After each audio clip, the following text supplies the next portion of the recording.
This is it. We have the latest installment of the financial infidelity story. It is here. It is time. Are you ready? Latest update: was accused of financial infidelity. Husband was actually cheating. Not sure if folks remember. We remember. But I had a series of posts earlier in the summer, actual links in my profile, first about whether I was the asshole for buying an expensive gaming PC, desk, and chair with my own allocation of fund money, leading to an accusation of financial infidelity from my husband. Later, he told me that the actual issue was that he was disappointed by my job, senior software dev, but not on the executive management track, relatively casual appearance, not dressing up in dresses, makeup, and heels for dinners at home, and my failure to cook extremely elaborate multi-course meals on a nightly basis. After a simple experiment showed that changing these things, the cooking and appearance anyway, would not actually make him happy, he accused me of being low value because I wasn't a virgin when we met in college 12 years ago, something he had never stated was an issue before, and then admitted he was cheating with a coworker who is now pregnant. Last I updated, he had moved in with Amy, his coworker, and we were starting the divorce process. I'm updating again here because a lot of kind people have been checking in with well wishes and to see how I'm holding up. Sorry for not updating sooner, but as soon as I got back from the spa weekend I mentioned in my last update, I dove into working with my attorney on the divorce settlement.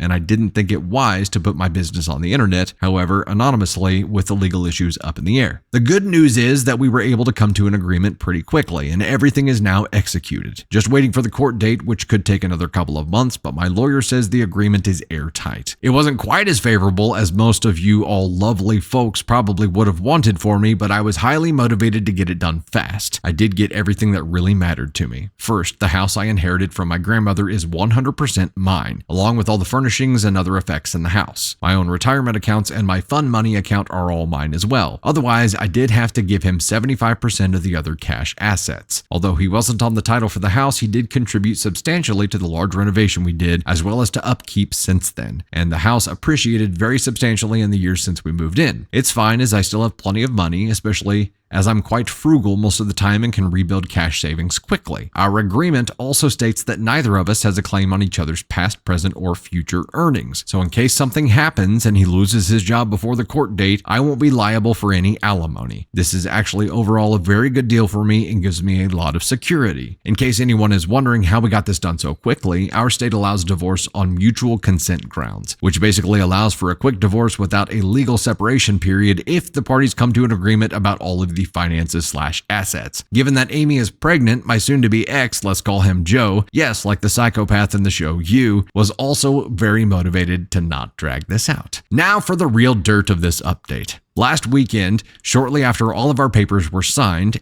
Amy reached out to me. She asked if we could meet and talk. Perhaps I should have declined, but I will admit that I was curious about the 24-year-old prodigy and until recently a virgin person who was Joe's affair partner, so I agreed to meet her for lunch. So the first thing is Amy is very pregnant, like third trimester. She confirmed she is due in mid-October, which means the affair has been going on a whole lot longer than Joe let on. Whatever, it's water under the bridge as the divorce is almost final. However, after some polite but chilly pleasantries, she asked me, when am I going to be moving out of the house? Because surely Joe has been patient enough with giving me time to get my life together, and her apartment is small and they're needing a space for the baby.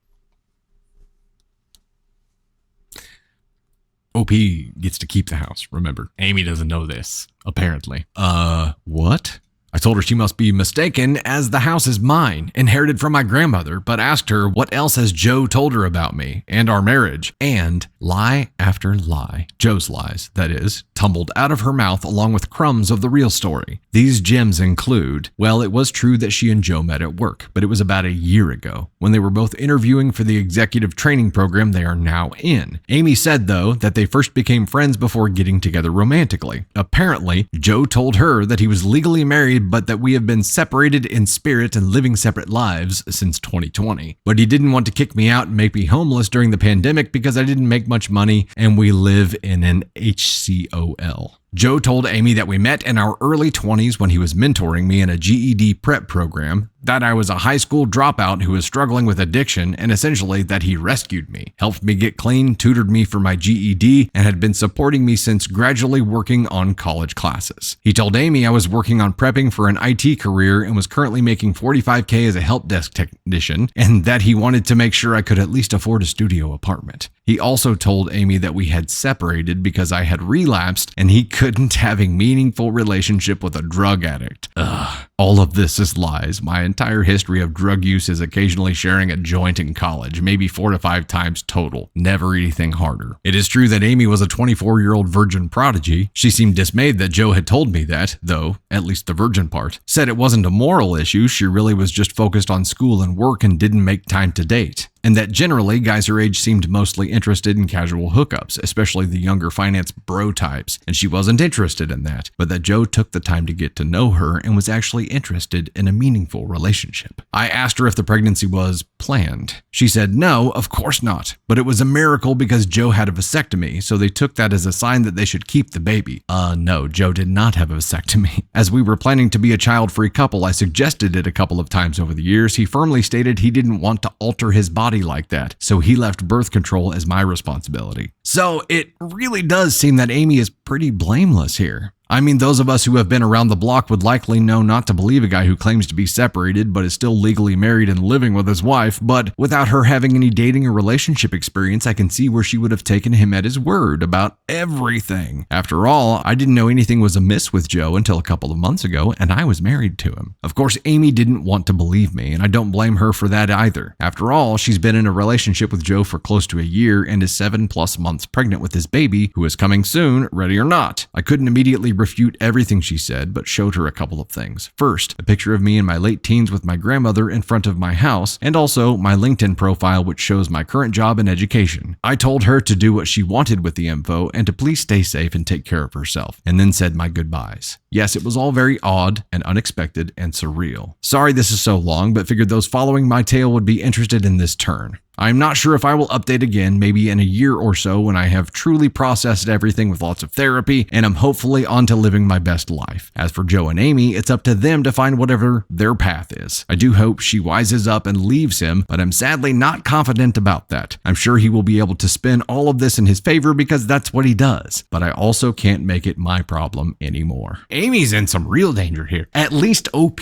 finally got away from this guy, but literally he created this smokescreen that is an entire life built on lies. He created just this false identity. And I don't know what his plan was with the house. This is part of the problem with spinning the web of lies, right, is that you're eventually going to get caught in it. He's told her that they're going to have the house, but there's no way in hell that's going to happen. So what was his plan there? You're going to spin something else off? I don't understand the extremes here either. I'm like, dude, if you're going to lie, why would you make it such outlandish thing? It didn't have to be this story about her being a high school dropout drug addict. Where did all of this come from? Why is it so outlandish and so far out there? I do not understand. You can't sustain those lies forever. Eventually you're going to get caught, and he's at high risk now because she's presented evidence to the contrary of what Amy believes to be true right now. So baby's not even born, and she's already received evidence from someone that contradicts his bullshit lies.